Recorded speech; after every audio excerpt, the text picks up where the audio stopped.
Señor, es eficaz sin importar qué edad tengamos, Señor. Tú has prometido que a los niños que se formen en tu palabra, Señor, según tu gracia y tu misericordia, no se apartarán cuando sean grandes, Señor, de tus caminos. Te rogamos por sus hogares, te rogamos por sus papás, Señor, en esta mañana, que los uses grandemente, Señor, que los moldees para que ellos sean los primeros que estén formando a estos niños en tu palabra y que uses a los profesores hoy. Gracias por esos profesores, Señor, que se esfuerzan preparando esas clases para estos niños con tanto amor.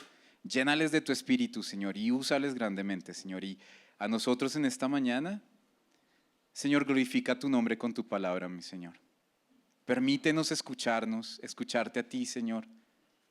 Señor, quita de nosotros distracciones, todas las cosas que dan vueltas en nuestra cabeza, Señor. Ayúdanos a enfocarnos en este momento en ti, a seguirte contemplando, a seguir contemplando tu palabra. Y permítenos, Señor, por tu gracia, por tu poder, escuchar tu voz en esta mañana. Te lo pedimos en Cristo Jesús. Amén. Bueno, mis hermanos, yo quisiera empezar preguntándoles, ¿cuándo fue la última vez que hubo un aguacero en Bogotá? ¿Se acuerdan? Eso es seguido, ¿no?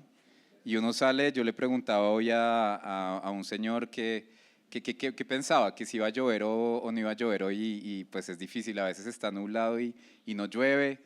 Bogotá es así, a veces está haciendo mucho sol y a las 2 horas está cayendo un aguacero. Y puse un par de fotos ahí y me acordé de un amigo que le tocó pasar por ahí, por donde ustedes están viendo, por la autopista, no sé qué año fue, hace como unos 2 años, 3 años, que salía de la universidad y para devolverse le tocó venirse casi nadando. Él andaba en bicicleta y él me decía que el agua le llegaba más o menos más arriba de la cintura. El sábado pasado pasé, estaba haciendo sol, me acuerdo el sábado pasado, y pasé por la autopista con la calle como 200 y hay un letrero que dice hasta dónde llegó el agua cuando se inundó Bogotá.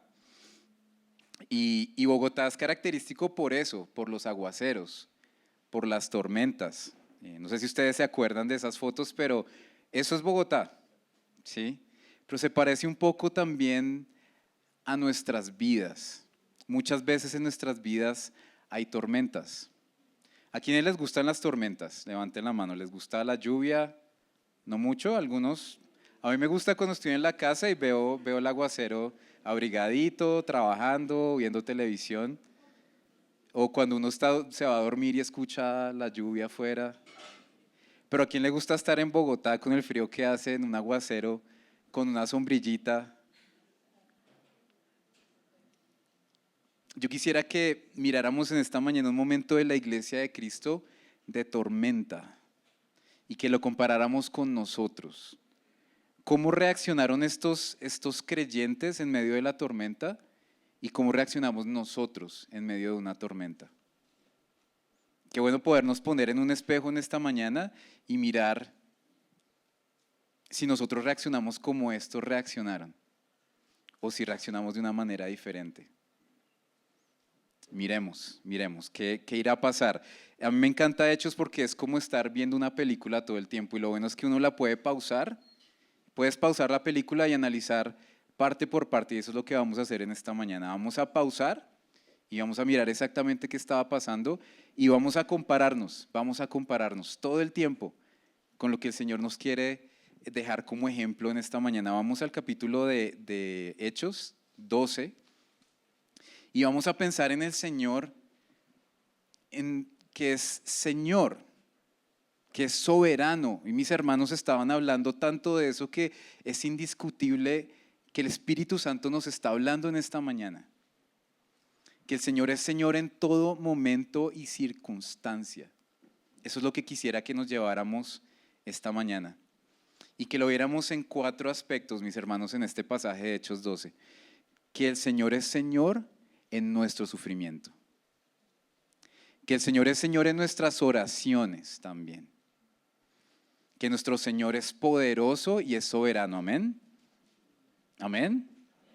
Y que el Señor es Señor de su mensaje y su reino por siempre y para siempre, independiente de lo que pase en este mundo.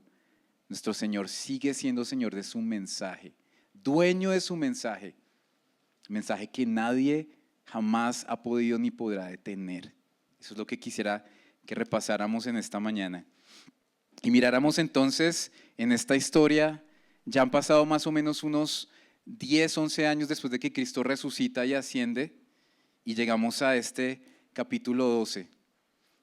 ¿Y qué es? Tormenta, hermanos, tormenta. Leamos los primeros 4 versículos y miremos cómo el Señor es Señor en nuestro sufrimiento. Aquí 2 personajes principales. Por aquel tiempo, el rey Herodes, este era un tercer Herodes. Primero está el Herodes que intentó matar a Jesús cuando era bebé. Luego está el Herodes que estuvo al final, el que se vio cara a cara con Jesús cuando iba a ser crucificado. Y este es el nieto del primero. ¿Okay? Los 3 iguales de malos. No se sabe cuál era peor. Pero miremos, ya han pasado varios años de ese entonces con el Señor Jesús. Y aquí está este tercer Herodes. ¿Qué hizo, hermanos? Echó mano a algunos que pertenecían a la iglesia para maltratarlos. Una vez más, la iglesia de Cristo experimentando el sufrimiento. No solo eso, mis hermanos, miremos el versículo 2. Hizo matar a espada a Jacobo, el hermano de Juan. Y viendo que esto agradaba a los judíos, hizo arrestar también a Pedro. Esto sucedió durante los panes sin levadura. Habiéndolo arrestado, lo puso en la cárcel, entregándolo a 4 grupos de soldados para que lo custodiaran con la intención de llevarlo ante el pueblo después de la Pascua. Entonces, miremos un poquito de contexto, mis hermanos. Han pasado más o menos esos 10, 11 años. Jacobo seguramente que está predicando y predicando y predicando el evangelio. ¿Y quién era Jacobo? ¿Ustedes se acuerdan quiénes eran los del círculo más cercano de Jesús? ¿Se acuerdan de quiénes? Juan, ¿quién más? Pedro, ¿y quién más? Y Jacobo. Este Jacobo había sido el que había visto a Cristo transfigurarse.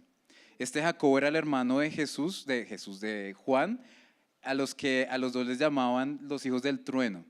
Este Jacobo es el que se desespera con los samaritanos y le dice a Jesús: ¿será que puedes hacer descender del fuego del cielo para incinerar a toda esta gente? Ese Jacobo. Era uno de los 12 y es el primer apóstol muerto por el nombre de Cristo. Este es el primero. Habían matado a Esteban, seguramente habían matado a otros, pero este era el primero de los 12 que era asesinado por el nombre de Cristo. Y miremos en qué momento pasa todo esto. Pasa en el tiempo de los panes sin levadura. Resulta que los judíos desde el Antiguo Testamento celebraban esto, ¿se acuerdan desde cuándo? Desde que el pueblo había sido rescatado mucho antes de Egipto. Ellos tuvieron que salir rápido y tenían que llevar comida, hicieron panes sin levadura porque les tocó hacerlos así. Desde entonces empezaron a celebrar y a recordar de cómo habían sido liberados de la esclavitud de Egipto. Y al mismo tiempo celebraban la Pascua. Son 2 celebraciones que están conectadas la una con la otra, duran 7 días y el primer día es la Pascua.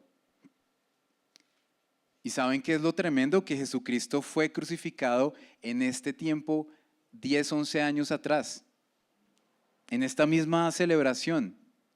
¿Qué está diciendo el Señor? Que Jesucristo era el máximo exponente de esa Pascua, porque también se celebra cuando estos judíos fueron liberados de Egipto. Recordemos que se celebra, que ¿se acuerdan de la Pascua? ¿En qué consistía? ¿Qué les tocó hacer para que no mataran a sus unigénitos? ¿Sacrificar a quién? A un cordero. Y pintar con sangre los dinteles, ¿se acuerdan? Para que pasara de alto el ángel de la muerte. Y Jesucristo era ese desde que se estaba explicando desde antes. Todo eso era sombra de lo que iba a venir en Cristo.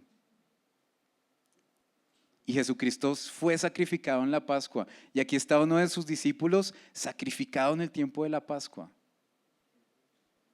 ¿Cuánto nos dice todo lo que está pasando? ¿Cuánto nos está diciendo Lucas de todo lo que estaba pasando en ese momento? Y qué terrible es no poder ver el evangelio y no entenderlo. Porque estos judíos que estaban celebrando de lo que se habían sido liberados, no entendían que Cristo era el máximo exponente de lo que ellos estaban celebrando. Lo asesinaron y estaban asesinando felices de que Herodes matara para divertirlos a uno de los seguidores de Cristo. ¿Cuántas personas hay al lado de nosotros hoy así de ciegas? Que tienen la verdad frente a sus narices y no pueden entender. Así eran estos judíos. Cuando yo leo eso, esto es lo primero que yo pienso. ¿Qué ceguera la de estos hombres? Mis hermanos hablaban de esa ceguera espiritual. Debemos seguir clamando con paciencia, porque estas cosas solo se entienden espiritualmente. Eso es lo que dice Pablo. El evangelio solo se entiende si el Señor hace un milagro en tu vida. Y hoy pues, hoy es una vez más ese poder celebrar lo que el Señor ha hecho. El Señor abrió tus ojos. Era imposible entender esto. Los judíos lo tenían en su cara y no entendían. Y al Señor le plació revelártelo a ti. Cuánta gloria podemos dar a nuestro Dios Salvador. Amén. Y pensemos, yo quisiera que miráramos y paráramos un momento en la vida de Jacobo. Nosotros no tenemos muchos datos de Jacobo, pero ¿cuántas veces, hermanos, a ustedes alguien les ha predicado con su vida? ¿Cuántas veces ustedes han aprendido no una predicación, sino además de personas creyentes muchas veces que les enseñan a ustedes con su forma de vivir? Eso es impactante, hermanos. Eso estaba haciendo Jacobo, estaba predicando con su propia muerte. ¿Cuántas veces? Yo les puedo dar un par de ejemplos. Cuando veo personas de mi iglesia, la manera en la que crían a sus hijos, no están hablando de cómo los crían, pero ver cómo lo hacen, ver cómo involucran a sus hijos desde chiquiticos en su propio ministerio, me hace pensar, cuando yo tenga hijos, si el Señor lo permite, quiero criarlos así. Y no tuvieron que predicarme absolutamente nada.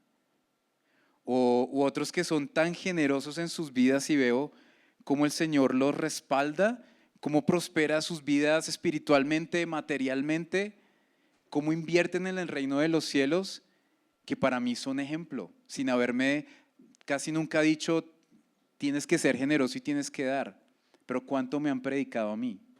Miren la predicación de Jacobo. Miren lo que dice esta frase famosa de Tertuliano: la sangre de los mártires es la semilla de la iglesia. Eso era lo que estaba haciendo Jacobo. Jacobo estaba dando su propia vida por el evangelio. ¿Cuántos han dado su vida en la historia del cristianismo por el evangelio? Y no es en vano, no es en vano. Si tú tuvieras el día de mañana que morir por Cristo, hazlo con la frente en alto como lo hizo Jacobo. Hazlo con la esperanza en el corazón de que vas a estar a punto de reunirte con tu Salvador, que también dio su vida por Jacobo. Y él estaba haciendo lo mismo en el tiempo de la Pascua. Tremendo. Y yo podría decir, mis hermanos, que a nosotros no nos están asesinando aquí en Bogotá por predicar el evangelio. Generalmente no. Pero sí quisiera que pensáramos en ciertos versículos que hablan muchísimo de la actitud de Jacobo, que es la misma actitud que nosotros tenemos que tener hoy. Mira lo que dice Lucas 9:23. Si alguien quiere seguirme, niéguese a sí mismo, tome su cruz cada día y sígame. No es que nos tengan que matar a nosotros y uno por uno en esta iglesia nos tengan que asesinar necesariamente. Pero nosotros tenemos que morir todos los días a nosotros mismos, hermanos. La pregunta que yo les hago hoy es, ¿estás muriendo a ti mismo todos los días? Porque Jacobo, lo que me enseña a mí es que él tenía una actitud de Lucas 9:23 y lo manifestó completamente, sacrificando su vida por su Señor. ¿Lo estamos haciendo nosotros? ¿Lo estás haciendo tú? ¿Te estás negando todos los días? ¿Estás tomando la cruz y puedes decir, como dice Pablo en Gálatas 2:20, con Cristo estoy juntamente crucificado, o sea, muerto? Y ya no vivo yo, mas vive Cristo en mí. Y lo que ahora vivo en la carne, todo eso que vivimos nosotros todos los días en el trabajo, en la casa, cuando jugamos, cuando descansamos, cuando dormimos, cuando cocinamos, lo vivimos en la fe del Hijo de Dios, el cual nos amó y se entregó a sí mismo por nosotros. Nosotros no estamos siendo asesinados, pero debemos estar muriendo todos los días a nosotros mismos. Debemos levantarnos pensando que debemos coger esa cruz y cargarla, ese yugo que es ligero, de ese Dios que es manso. Lo estás haciendo. ¿Cuántas cosas hacen falta aún a las que tú debas morir, que no has muerto? Mira la actitud de Jacobo. Mira lo que él hizo para glorificar el nombre de Cristo. Y devolvámonos un momentico a esa, si puedes devolverte a Hechos 12, 4, puedes ir hacia atrás. Acordémonos de Pedro, porque es que le acaban de asesinar a uno de sus hermanos más cercanos y lo tienen en la cárcel y están a punto de asesinarlo a él. Tormenta. Imagínense cómo se estaba sintiendo la iglesia. Vamos a ver ahorita cómo se estaba sintiendo la iglesia. Pero habían acabado de asesinar a uno de los 12 y al otro que era el más prominente, tal vez el líder más importante de toda esa iglesia en Jerusalén, estaba a punto de ser asesinado. Pero pensando en todo esto, hace unos días atrás, el Señor usó una hermana para hacerme meditar acerca de este pasaje y de este Pedro que estaba en ese momento en una situación tan crítica, hablando del sufrimiento. Y quisiera que me ayudaran a meditar, que meditáramos juntos en un versículo más de este Pedro, que escribe después, unos años más adelante, este versículo de su primera carta del capítulo 3, el versículo 15. En un contexto de sufrimiento, porque si algo habla Pedro en sus cartas es del sufrimiento, en ese contexto dice, santifiquen a Cristo como Señor en sus corazones, estando siempre preparados para presentar defensa ante todo el que les demande razón de la esperanza que hay en ustedes, pero háganlo con mansedumbre y reverencia. ¿Saben? Conectando todo esto y conectando este pasaje y conectando mi propia vida, quiero contarles en qué momento medité y recordé este versículo. Era un miércoles, había trabajado unas 9 horas, un trabajo nuevo la semana pasada, y yo les decía a mis hermanos en una reunión, estoy cansado, me siento como apachurrado, como espichado. Sí, me siento como si me hubieran metido en una olla express, como si me hubieran sacudido muy duro. Porque es un trabajo nuevo para mí, no estoy acostumbrado. Y meditábamos en este versículo. Y miren lo que dice, analicemos un par de cositas rápidamente de este versículo, que debemos siempre estar preparados para presentar defensa a todos aquel que nos demande razón razón del evangelio, razón yo qué sé, de la prosperidad que tienes en tu vida, razón de por qué eres cristiano, por qué no. No, razón de la esperanza que tú tienes en medio, que se ve en tu vida, en medio del sufrimiento.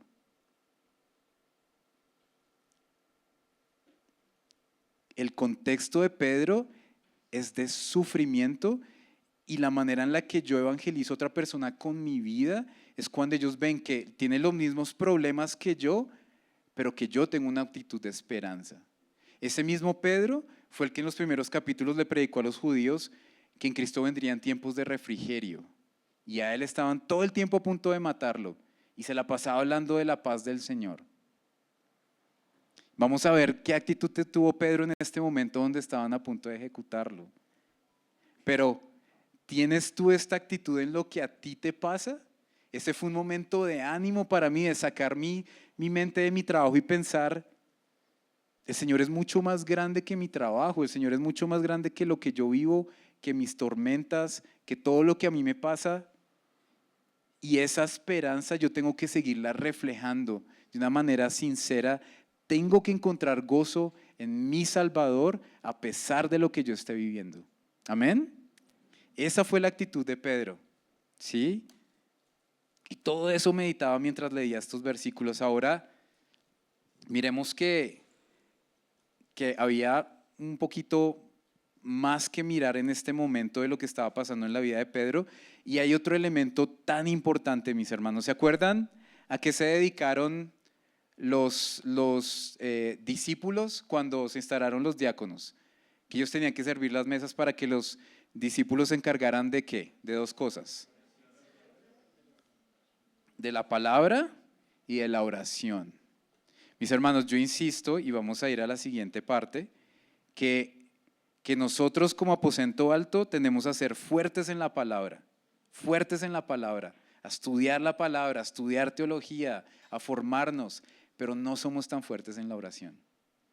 Yo estoy convencido de que no tenemos equilibrio aún, que estamos en esa búsqueda, que nosotros como aposento alto a sus pies seguimos creciendo año tras año en esa disciplina de la oración, pero que no estamos iguales. ¿Ustedes están de acuerdo conmigo? Creo que sí, yo creo que sí. Entonces miremos que el Señor es Señor también en nuestras oraciones. Y aquí está el versículo 5 con Pedro. Así pues, Pedro era custodiado en la cárcel, pero, y aquí están esos peros que me encantan de Hechos, la iglesia hacía oración, no cualquier oración, oración ferviente por él, al Señor. Pensemos un momento en lo que está haciendo la iglesia en este momento. Por Pedro están sufriendo. Su líder más importante estaba a punto de ser ejecutado. Los estaban persiguiendo. La iglesia de Cristo no la estaba pasando bien. Sin embargo, ¿qué hacen? Lo que ellos podían hacer. ¿Podían solucionar la situación? ¿Podían ir a rescatar a Pedro, a irse a la guerra con los judíos, a espada, con los romanos? No, no podían hacer eso. ¿Pero qué hicieron? Oraron fervientemente. A veces, mis hermanos, nosotros no oramos porque no somos conscientes de lo trascendental que es la oración. Muchas veces nosotros entendemos lo importante que es escudriñar la palabra, pero no entendemos lo trascendental que es orar. Y pienso en un ejemplo de alguien muy cercano a mí que también me predicó con su vida muchas veces, no diciéndome, no enseñándome que yo debía orar, pero que sí me sacaba el mal genio a veces porque siempre que iba a pedirle un consejo, siempre que iba a pedirle una opinión, Juanma, ore. Pero usted qué opina, pero usted qué cree, pero cómo soluciono. Juanma, ore. Pero deme un consejo, deme una opinión, espere oro y luego le doy un consejo. Y yo no entendía, pero hoy en día entiendo que esta hermana, en la fe que yo tengo, ha desarrollado un hábito muy fuerte de oración en su vida y me lo enseñó simplemente con su ejemplo. ¿Qué puedes hacer cuando eres sacudido? ¿Qué puedes hacer cuando tú no puedes controlar las circunstancias difíciles que tú estás viviendo? Orar fervientemente, hermanos. No angustiarte, no permitir que Satanás tome ventaja y nos ataque con el desánimo a nuestra congregación. Porque nos pasa, porque seguramente muchos hemos vivido eso todo este tiempo. Cuando nosotros quitamos los ojos del Señor por nuestras angustias, por nuestra ansiedad, por nuestros problemas, nuestro enemigo también aprovecha para traer desánimo a nuestros ministerios, a nuestras familias, a nuestras casas. ¿Qué hizo la iglesia en medio de la angustia? Orar fervientemente. Miremos un par de versículos. Hay tantos versículos que hablan de la oración, pero me encanta este, Proverbios 15, 29. El Señor está lejos de los impíos, pero escucha la oración de los justos. ¿Ustedes lo creen? Claro que nos escucha. Yo quisiera preguntarles, ¿cuántas oraciones el Señor les ha contestado? Pónganse a pensar. ¿Cuántas veces ustedes tienen una duda y le piden al Señor discernimiento, sabiduría y el Señor les responde? ¿Cuántas veces el Señor tienes una necesidad, le clamas y te la da? ¿Cuántas veces también te ha dicho no? ¿Cuántas veces te ha dicho espera? Te voy a enseñar a esperar, espera en mí. mientras yo te contesto.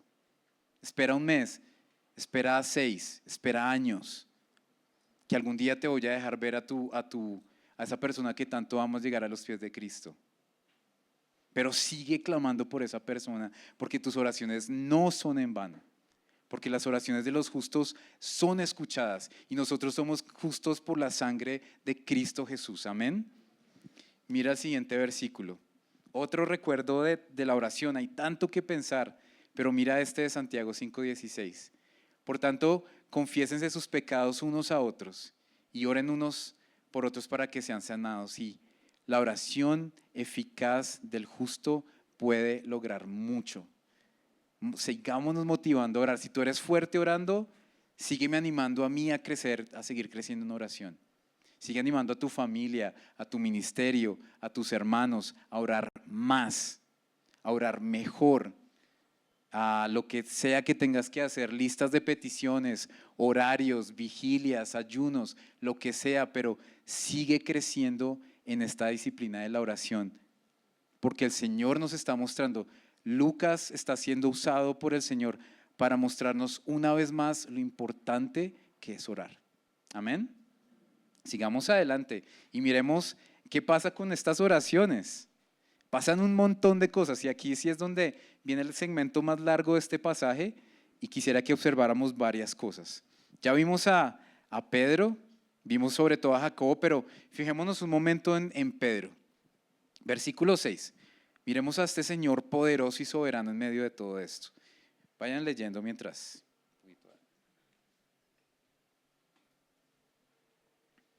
Bien, versículo 6. Esa misma noche, justo esa misma noche, cuando la iglesia estaba orando, cuando Herodes estaba a punto de venir a buscar a Pedro para matarlo, Pedro estaba durmiendo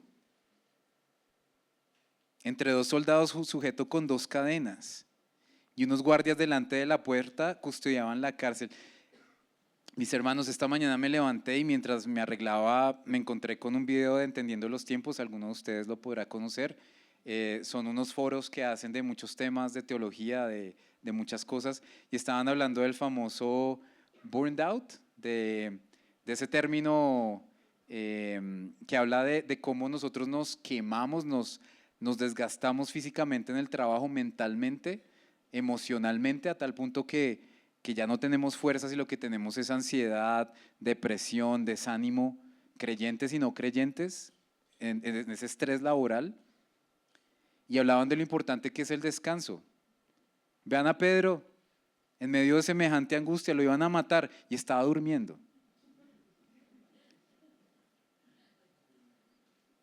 Estaba descansando, hermanos, estaba físicamente durmiendo. Es que hasta dormir bien es importante y es espiritual, hermanos. Dormir mal está mal. Acostarse tarde y levantarse temprano está mal. Y vean a este hombre en semejante situación durmiendo. Eso yo no lo entiendo bien. No lo entiendo bien. Tanto que miren el versículo 7, de repente se le apareció un ángel del Señor, una luz brilló en la celda y el ángel tocó a Pedro en el costado y lo despertó, le tocó despertarlo. Le tocó tocarlo por un costado, por acá, como por las costillas, para despertar a Pedro. Estaba foqueado. Seguramente estaba agotado, necesitaba descansar. ¿Se acuerdan de Elías en el Antiguo Testamento? Un hombre deprimido, un hombre agotado, un hombre cansado. ¿Qué le permite el Señor? Dormir, comer y luego sí lo restaura. Porque nosotros no solo somos espíritu, somos cuerpo también, somos emocionales también. ¿Cuánto podemos aprender de estos testimonios de estas personas que vemos acá? Y miren lo que hace el Señor. Justo cuando la iglesia está orando fervientemente, miren, de repente se le aparece este ángel del Señor. Voy a leer el 7 de nuevo. Una luz brilló en la celda y el ángel tocó a Pedro en el costado y lo despertó diciéndole: levántate pronto. Y las cadenas se cayeron de las manos de Pedro. Vístete y ponte las sandalias, le dijo el ángel.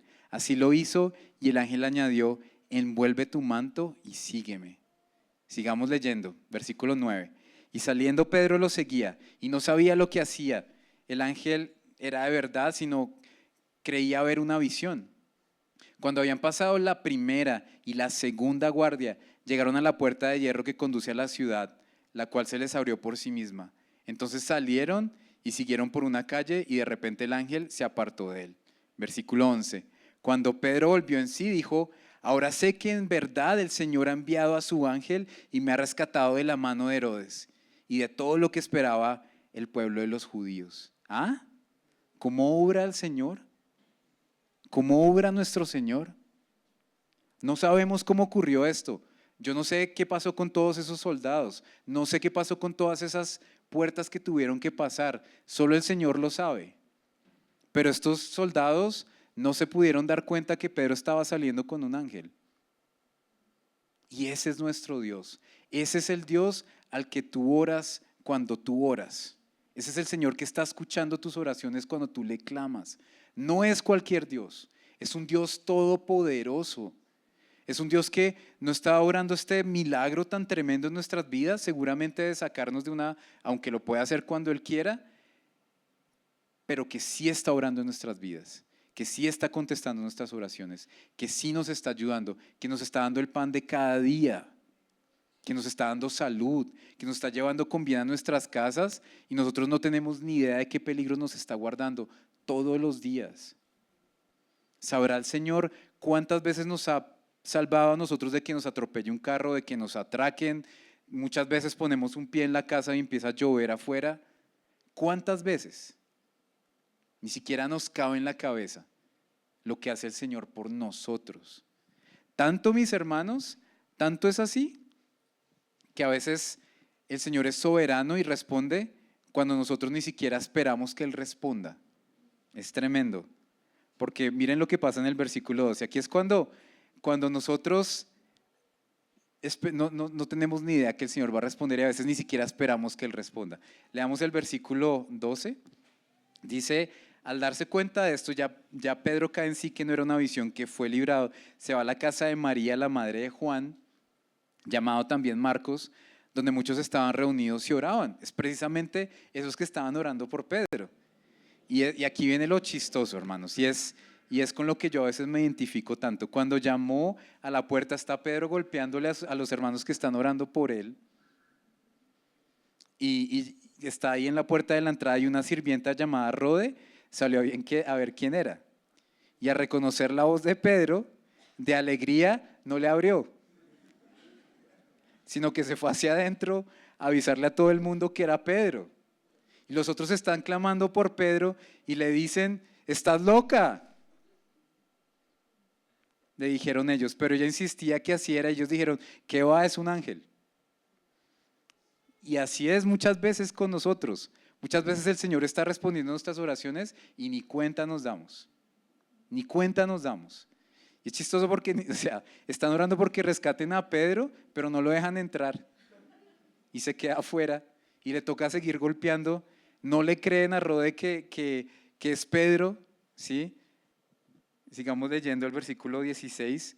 Pedro continuaba llamando y cuando ellos abrieron y lo vieron, se asombraron.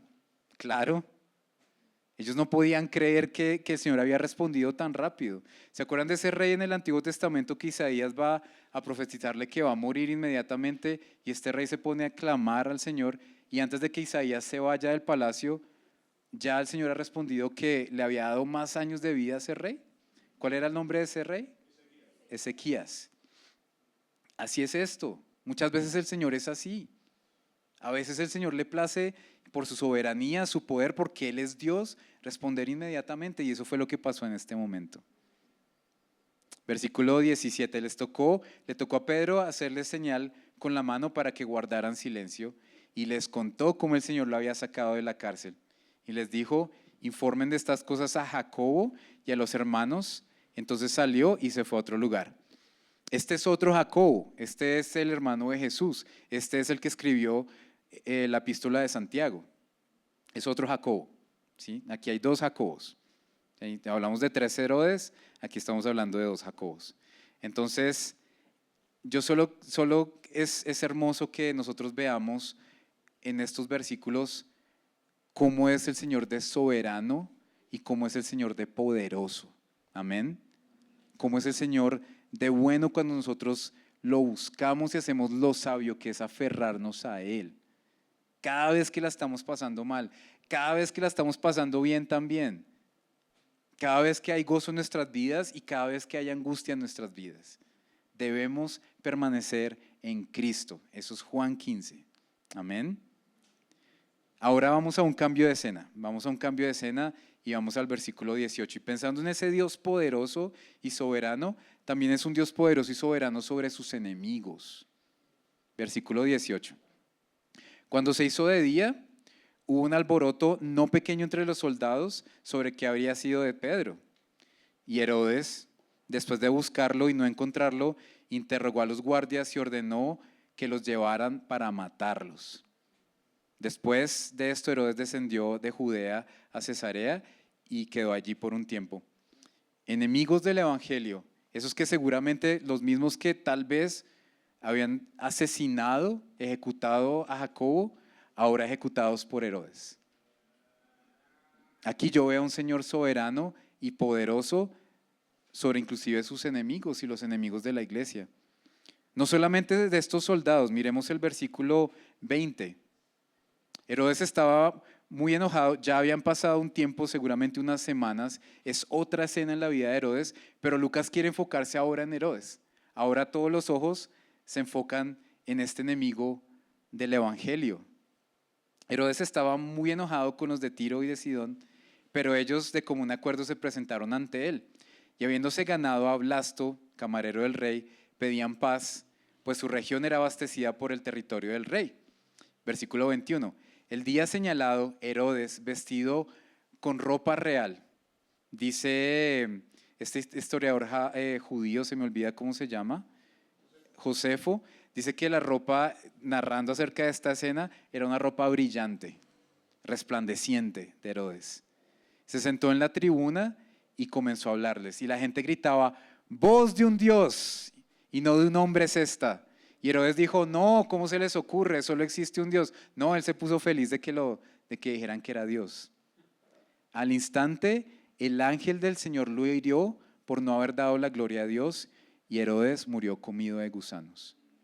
Muchos dicen que tuvo que haber sido algo en su abdomen, algo intestinal, una apendicitis, una infección, una cosa horrible. Murió de una manera horrible Herodes. Ahora, miren a Jacobo, miren a Pedro, miren a los soldados que mataron a Jacobo y ahora miren a Herodes. Y sobre todos, creyentes y no creyentes, ¿quién está? Ese soberano que está al control de todo. Ese soberano que lo conoce y lo sabe todo. Ese soberano que sabe lo que tú estás sintiendo hoy. Ese soberano que sabe cómo fue tu semana. Ese Señor que está contigo, no en contra tuya, porque eres un hijo del Señor. Tremendo como el Señor destruye a sus enemigos.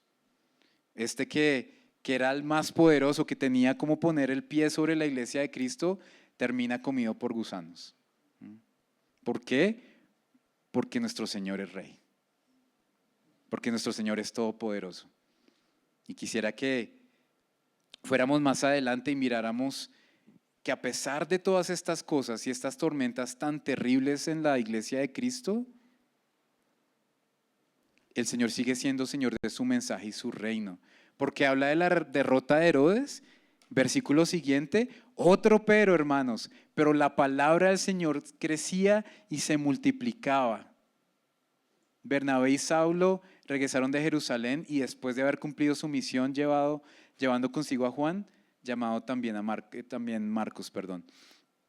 La palabra del Señor crecía y se multiplicaba, a pesar de las angustias de la iglesia de Cristo. El evangelio del Señor no depende de nosotros, depende de Él. No hay enemigo que pueda hacerle frente a su evangelio, hermanos. No existe. No existe. Este versículo 25 me encanta porque es el inicio, es la introducción del primer viaje misionero de Pablo. Así termina esta historia, con el primer viaje misionero de Pablo. Impresionante, impresionante lo que hace el Señor. Yo les pregunto, nosotros no tenemos esos enemigos que tenían estos hermanos, que sí son los enemigos que tienen los creyentes en Etiopía, en China, en la ventana 1040, en los países árabes, seguramente en muchos lugares de Colombia, en el campo, pero no es el enemigo que tenemos nosotros hoy. Pero nosotros tenemos enemigos fieros, hermanos. Y son ese que te está haciendo pensar ahorita en el almuerzo en vez de la palabra de Dios. Tu carne. A veces no sabemos qué enemigo es peor. El mundo, que sales de la iglesia, coges tu celular y ya no estás pensando en el Señor. Estás pensando en todo lo que te ofrece el mundo. En esas pantallas de las cuales nos cuesta tanto desconectarnos. Hay enemigos a nuestro alrededor, hermanos. Hay huestes espirituales. Que nuestra batalla no es contra carne y sangre.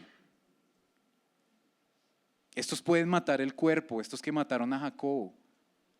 Pero nosotros estamos siempre tentados a morir espiritualmente cuando decidimos pecar. Y el evangelio del Señor también se entorpece por nuestra maldad. Ya no nos importa evangelizar, ya no nos importa, ya no sentimos compasión por el que está perdido, porque estamos pecando, porque estamos contaminados con el mundo. Mira el poderío de tu carne, mira el poderío de este mundo, mira el poderío de Herodes y compáralo con tu Señor. ¿Quién es más poderoso? ¿Quién es más fuerte? Nuestra responsabilidad es aferrarnos a ese que es más fuerte y vencer nuestra carne y andar en el Espíritu, y ser llenos del Espíritu, hacer la voluntad de Dios y seguir predicando esta palabra que nadie puede detener. Amén. Eso es lo que nosotros tenemos que hacer. Y miren, ahora sí, quisiera que observáramos algunas cosas y algunas conclusiones de todo este pasaje. Señor, en todo momento y circunstancia, Jacobo muere, Pedro es encarcelado, Herodes parece tener poder, y la iglesia sufre y ora. ¿Te has sentido así? ¿Has tenido esas tormentas difíciles en tu vida? ¿Conoces de personas que estén en tormentas de salud, de escasez, de angustias, de depresión, de desánimo? Es exactamente igual. Pero, Jacobo predica con su muerte. Pedro es liberado. Herodes es humillado. Y la palabra sigue avanzando. Amén. Ese es nuestro Dios. Es un Dios todopoderoso, hermanos. Y es un Dios que decide cuándo sufres y cuándo no. Todo lo que tú vives en tu vida, de lo que tú reniegas, muchas veces de lo que yo reniego, de esas cosas que no me gustan que pasen en mi vida, el Señor es soberano. Tú podrías mirar este pasaje y podrías preguntar, ¿por qué? Como los niños en esa etapa, yo no sé qué año es, en el que empiezan a preguntar por qué, ¿cierto?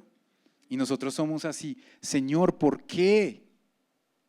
¿Por qué salvaste a Pedro y por qué a Jacobo no? ¿Por qué Jacobo fue ejecutado y por qué liberaste a Pedro?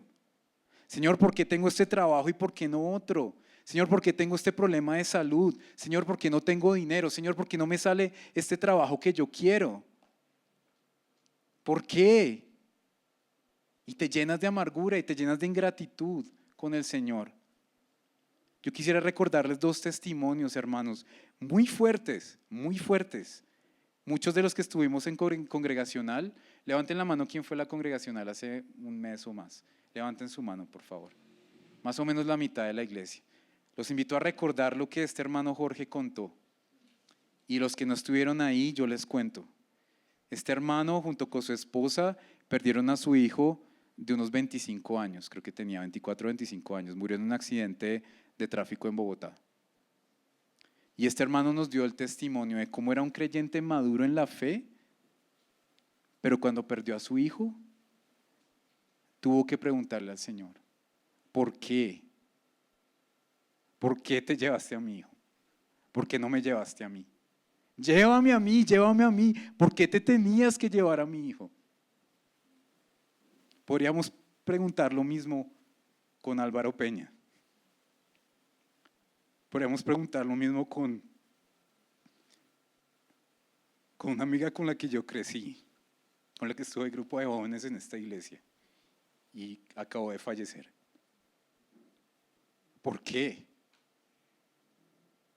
¿Por qué una mujer tiene que vivir, perder a su hija mayor y a su esposo? ¿Por qué? Pero mis hermanos, en medio de todo lo que la iglesia de Cristo vive, el Señor es soberano. El Señor es bueno. El Señor es todopoderoso. Y el Señor nos da gozo en medio de la aflicción. Un gozo que la gente de afuera no entiende. Y es ese gozo que refleja tu esperanza, lo que brilla en medio de la oscuridad.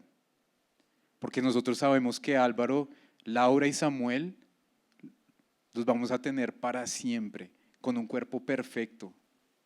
Esa es la esperanza que tiene el creyente. Ni siquiera la muerte es desesperanza para el creyente.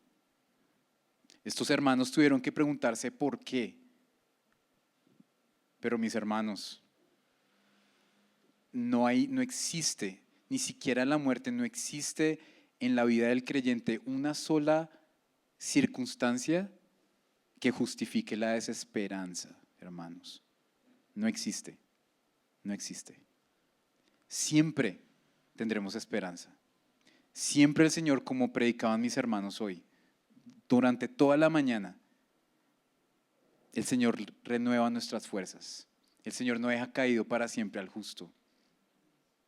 El Señor siempre nos levanta, siempre nos restaura, siempre nos ayuda a seguir adelante con su evangelio. Y su evangelio no se detiene.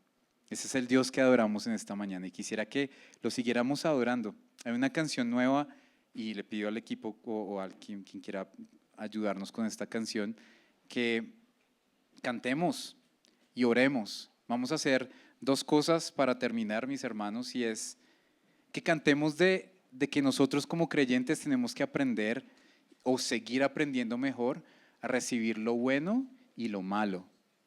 Aprender a ser como Job. Aunque él flaqueó, él pudo decir: Jehová dio y Jehová quitó. Bendito sea su nombre. Yo les pido que nos pongamos de pie